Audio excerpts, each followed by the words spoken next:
Խոպանչիների կյանքն իսկական մղձավանջ է դարձել։ Ռուսաստանը արտաքսում է աշխատանքային միգրանտներին անգամ չնչին փաստաթղթային թերությունների համար։ Ոստիկանությունը իրավունք ունի, պրոստը մարդուշի բայցան չբռնի, դեպորտ անեն։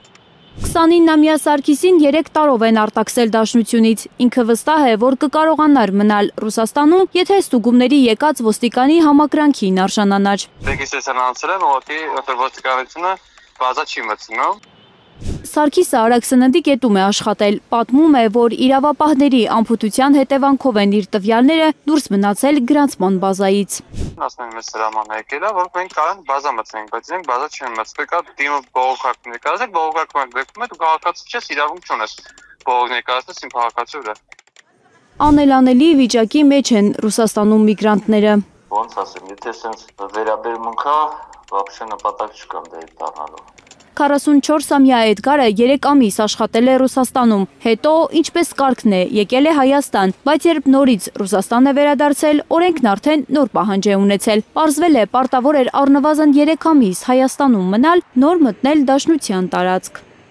Իրանց մեղավորությունն է, հենց մոտ ամեն օր զակոնա դուրս գալիս, օրենքա դուրս գալիս, ես ոնց կարամ հասնեմ այդ օրենքները կարդամ։ Տարին 1-2 անգամ նույն օրենքի մեջ փոփոխություններ է անում Պուտինի իշխանությունը։ Արտագնա աշխատանքի մեկնող հայերը պնդում են, որ փոփոխվող օրենքներին անգամ հետևել չեն հասցնում։ Հայերին ուրիշ ձև են վերաբերվում։ Ես ընդ զգացել եմ, որ կոպիտ են վերաբերվում, մարդկային ոչ մի բան չկա։ Էդգարը վստահեցնում է, որ ռուս իրավապահները միայն հայերին են հատուկ վատ վերաբերմունք ցույց տալիս, օրինակ կիրգիզների, բելառուսների հետ նույնքան կոպիտ չեն։ Ես ընդ գտնվել եմ հիվանդ վիճակում 3 ժամ ավել զանգել եմ հիվանդանոց շտապօգնություն, որ կան ինչ-որ մի օգնություն ցույց տան, այտենց էլ չեկան։ Չի պատճառը, որովհետև ազգանունս Յան էր։ Ազգանվան Յան վերջավորության հանդեպ ռուսների հակակրանքը Էդգարը բացատրում է հայ-ռուսական հարաբերությունների վատթարացմամբ։ Քաղաքական հարց է։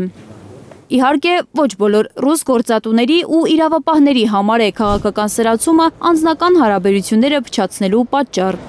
Խոպանչիներ կան, որ հանդիպել են բարեխիղճ գործատուների։ Արարատցի մի տղամարդու հետ ենք զրուցել, նա 12 տարի աշխատում է Ռուսաստանում, ասում է գործատուն իր փաստաթղթերով անձամբ է զբաղվել։ Դեղ հասնելուն պես արդեն գործատուն այդ սաղ իր ծախսերով, իր ամեն ինչով հասնում է լրիվ իդեալական մակարդակի։ Նաև անբարեխիղճ գործատուների մեղքով է, որ վերահսկվող անձանց ռեստրում կան մարդիկ, որոնք տեղյակել չեն իրենց փաստաթղթային խախտումների մասին։ Հայաստանի ավելի քան 38,000 քաղաքացի է այս պահին Ռուսաստանից արտաքսվելու վտանգի առաջ։ Պատահական չէ, որ Ռուսաստանը էլ չի համարվում խոպան գնալու ամենալավ ուղղությունը։ Վերջին 3 տարում Հայաստանից Ռուսաստան արտագնա աշխատանքի մեկնողների թիվը կրճատվել է մոտ 30%-ով։ Աննա Գյուլնազարյան, Նորայր Հակոբյան, Հայլուրի համար։